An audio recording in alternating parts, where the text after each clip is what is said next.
Bom dia, tudo bem com você? Graças a Deus, mais um dia que Deus nos permite estarmos aí vivos, né? E com certeza poder vivenciar as benesses e as maravilhas que Ele tem realizado na nossa vida. Amém? Quero aqui agradecer a Deus pela sua vida, por você estar de pé aí, né? Com saúde. Nesse instante nós sabemos e existem muitas pessoas que estão passando um momento difícil, um momento de enfermidade, um momento truculento, mas Deus está no controle, né? Deus está no controle da vida desta pessoa também. Eu quero aqui nesta manhã trazer aqui uma meditação para te fazer pensar. Mas antes de eu comentar sobre ela, eu quero te pedir que você, que ainda não é inscrito no canal, se inscreva lá, né? Nos ajude aí a fazer com que esses conteúdos que têm sido postados, eles possam tocar a vida de pessoas. Nosso objetivo maior é esse, é fazer com que essas ministrações elas possam fazer pessoas pensarem, analisarem e, acima de tudo, serem tocadas, porque ela chega onde nós não podemos chegar.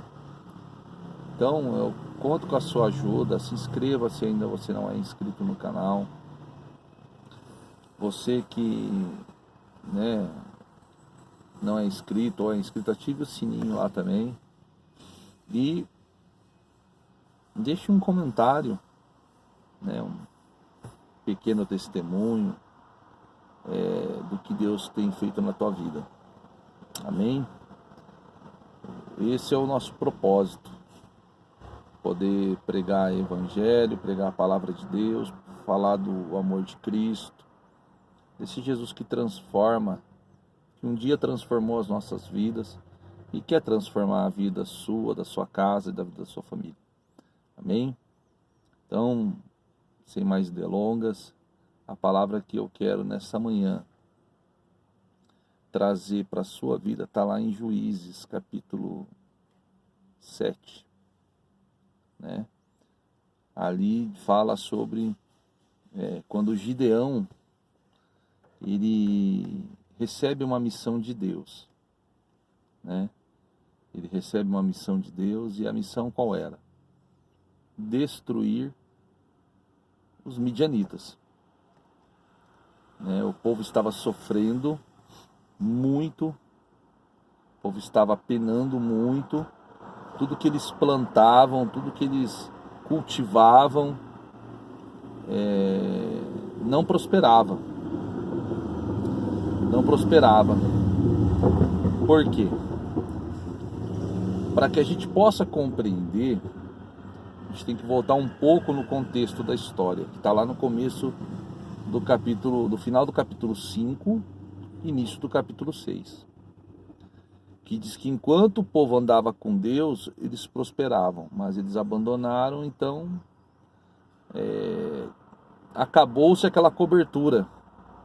Primeiro ponto, cobertura. A gente precisa ter cobertura. O cristão precisa estar coberto, né? E a nossa cobertura espiritual é Deus. A nossa cobertura material aqui, física, nessa terra que nós estamos vivendo, são os nossos líderes, os nossos pastores. São eles que, escolhidos por Deus, dão a cobertura, né? Estão aqui zelando e cuidando pelo rebanho, né? E eu aprendo aí então, quando a cobertura é tirada, não por Deus, mas pelo povo, que a vontade de Deus é plena. A vontade de Deus ela é boa, a vontade de Deus ela é agradável, ela é perfeita. E a vontade de Deus é poder estar contigo, onde quer que você vá, e junto, seja nos teus planos, nos teus sonhos, nas suas decisões, na sua casa, na vida da sua família. Deus quer fazer parte. Então, já vemos aí uma questão muito importante para compreendermos o porquê que tudo aconteceu com o povo de Israel. O porquê que os midianitas fizeram o que fizeram, porque não havia uma cobertura, não havia uma proteção, não havia ali uma blindagem, tá entendendo? Então o povo midianita, eles começaram a assolar tudo que o povo de Israel plantava e cultivava, eles não colhiam. Será que Deus está falando com você nesta manhã? Segundo ponto que eu quero partilhar com você. Deus escolhe Gideão, né? Deus escolhe Gideão. Conhecemos bem a história. Deus vai lá, fica observando Gideão, né? Ele está lá com medo no lagar, num lugar onde se prensa uvas. Ele estava malhando trigo. Olha como está, né, a situação do cidadão judeu. E diz as escrituras que o anjo chega, né, o representante de Deus chega e fala: Gideão, varão valoroso, o Senhor é contigo. Ali há um diálogo, ali Gideão questiona algumas coisas, Deus entende todo o questionamento de Gideão, como muitas vezes Deus também entende os nossos questionamentos, do porquê de algumas circunstâncias estarem acontecendo, para que nós venhamos a compreender que, primeiro, se a culpa é nossa por estarmos vivendo o que estamos vivendo, é o momento que Deus nos dá para que a gente possa se arrepender e poder recomeçar e poder dali para frente começar a fazer tudo certo. Aquilo que foi feito não tem como apagar, né? Temos o perdão de Deus, mas aí temos que também enfrentar as consequências dessas circunstâncias. Amém? E assim foi com o povo, e assim é comigo, é com você. Não temos para onde correr acerca disto. Está entendendo ou não? Então, Deus traça um diálogo com Gideão. Deus mostra a condição de Gideão, o que Deus pensa de Gideão. Como Deus nessa manhã está falando comigo e com você, e Ele está dizendo o que Ele pensa da parte dele, de mim e de você. E da parte dele, para a minha vida e para a sua vida, Ele diz a mesma coisa que Ele diz para Gideão, né? Homem, varão valoroso, o Senhor é contigo. Então nisso, nessa manhã, Deus está falando para você que Ele é contigo, né? Deus é contigo e você é com Deus? Aí é uma perguntinha para a gente pensar. Deus quer estar contigo, mas você tem estado com Deus? Há uma diferença, entende? Né? Há uma diferença. Deus estar conosco e nós estarmos com Deus, né? Então pense nisso nessa manhã.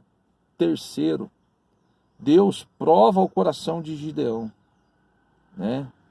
Deus prova o coração de Gideão. E para que o milagre possa acontecer, precisa ter sacrifício, né? Precisa de sacrifício. Nada vem fácil. Tá entendendo ou não? Nada vem fácil. Tem que ter um sacrifício, tem que ter a renúncia, tem que ter a disponibilidade. Deus chega para Gideão e fala assim: olha, precisa derrubar aquele Baal. E ele junta ali alguns homens de confiança da parte dele na madrugada e vai lá e derruba Baal. Reedifica o altar do Senhor, né? E oferece sacrifícios a Deus.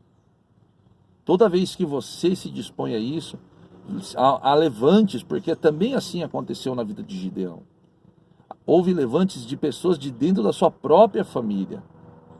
Então não pense que com você, comigo, conosco será diferente. Está entendendo? Então vamos entender o propósito, nos compreender, para que a gente possa ver o resultado final acontecer.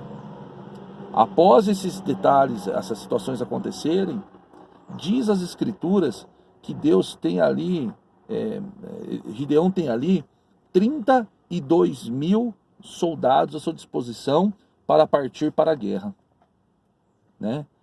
E Gideão olha tudo aquilo ali, ele fica maravilhado. Nossa, quanta gente eu tenho, né? Então a guerra vai ser fácil, nós vamos arrebentar. Será que de repente ele não pensou isso? Há coisas que a Bíblia não diz. Nós confiamos em Deus, nós andamos com Deus, mas muitas vezes nos deixamos levar pela autoconfiança. Ah, eu vou arrebentar. Ah, eu vou fazer. Nós temos que tomar muito cuidado com isso, né? Temos que tomar muito cuidado com isso. Então Gideão está vendo ali 32.000.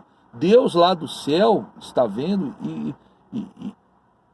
e chama Gideão e fala: Gideão, vem cá, vamos conversar.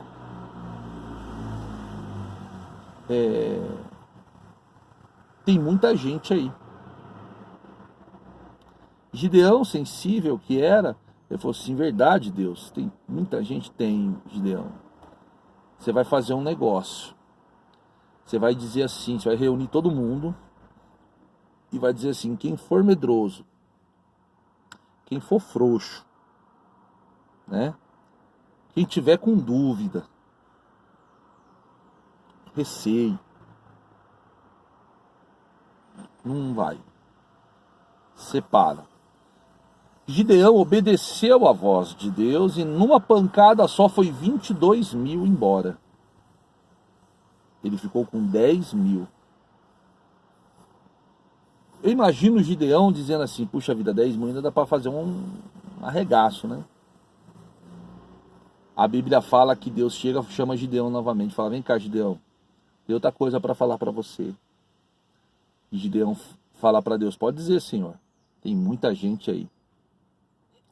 Leva eles todos para o rio, para a beira do rio.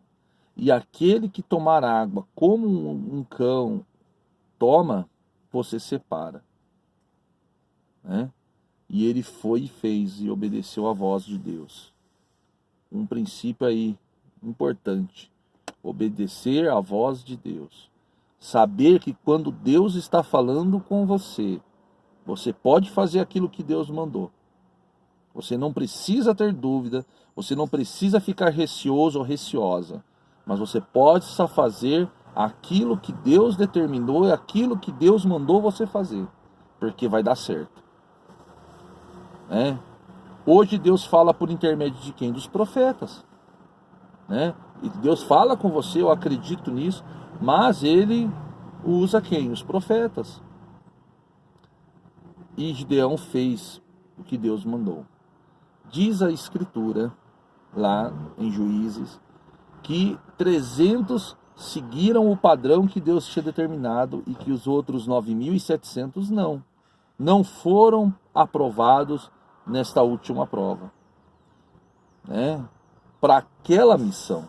Isso não quer dizer que eles foram invalidados, né? Porque eu acredito que para outras missões também eles serviram, né? Mas para aquela específica não estavam aprovados. Deus sempre vai contar com as pessoas certas para as missões certas, para os propósitos certos. Se não foi com você nesse, não quer dizer que você não sirva. Quer dizer que este não está para você. Este propósito não está à tua altura de você executá-lo. Mas se você permanecer e ficar firme na direção de Deus, daqui um pouco Deus vai te usar para um propósito definido, para um propósito determinado, na qual você vai se enquadrar. Deus sabe que você vai se enquadrar e você vai desenvolver bem feito. Então aqueles 300 foram separados. E Deus chegou e disse assim: pronto, Gideão, com estes 300 você vai vencer a batalha. Foi Deus quem disse. E Gideão não duvidou. Gideão acreditou. Por isso, nessa manhã, eu quero te fazer refletir sobre isso. Amém? Para que você pense nisso. Né? Se você é este escolhido para este fim, se você tem tido a cobertura de Deus na sua vida, se você tem se disponibilizado para Deus para fazer a vontade dele, se você tem sacrificado, renunciado por Deus, pela obra, pelo reino por almas, por vidas. Se você não tem muita gente junto com você, é poucos. Quero deixar aqui uma coisa registrada: não é pelo muito que o milagre vai acontecer. Acabamos de ver aqui agora um exemplo, né? 300 homens junto ali com Gideão venceram mais de 2.000 midianitas. Então, não é pelo muito, né? Ah, eu estou sozinho, ah, eu não tenho ajuda. Eu passei por isso, tá? Eu passei por isso. Por quase 9 anos eu fiquei num lugar sozinho. Eu não tinha ajuda, eu não tinha cobertura assídua, entendeu? Eu tinha poucas pessoas, mas ali Deus operava, né? Deus fazia maravilhas. Que coisa linda, que coisa maravilhosa. Então, nessa manhã eu quero te fazer refletir sobre isso. De repente Deus pode colocar uma pessoa junto com você e vocês fazer um regaço, fazer uma destruição total no inferno inteiro. Você e mais um. Ou talvez você e mais 2, você e mais 3. O que talvez numa ótica humana, física, precisaria de 15, 30, 50, você com mais 2 ou 3, Deus vai fazer um milagre acontecer. Então não é por multidões, né? Não é. Esteja na direção de Deus. Faça cumprir a vontade de Deus a sua vida. Entenda o plano e o propósito de Deus. E você vai ver o que acontecerá. Amém? Fique firme. Fique na fé. Fique no foco. Fique bem. E se cuide. E que Deus te abençoe em nome de Jesus.